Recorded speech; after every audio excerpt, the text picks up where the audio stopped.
আসসালামু আলাইকুম রাহমাতুল্লাহ। আজকে আমরা আর একটা পড়া শিখব। কিছুক্ষণ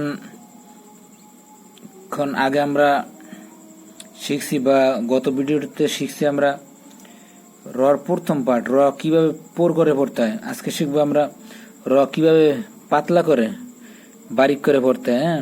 ওটা শিখবো আমরা। খেয়াল করেন, র হরফের নিচে জের অথবা র সাকিন এবং তার ডানে জের হইলে রকে বারিক বারিক, এটা আরবি শব্দ, পাতলা করিয়া পড়িতে হয়। যেমন রিজ উন, রিজ উন, রিজালুন, জারিয়াতুন, মির ইয়াতুন। এটা স্বাভাবিক, সবাই পারবে না। উমির তু, ওয়াসবির,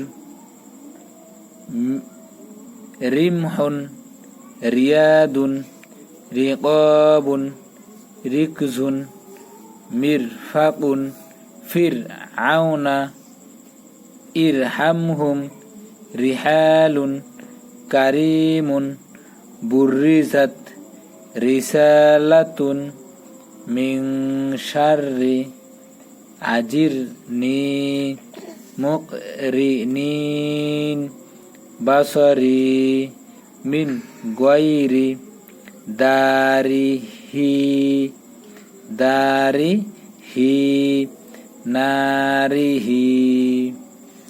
আজকে এই পর্যন্তই। আসসালামু আলাইকুম ওয়া রাহমাতুল্লাহ।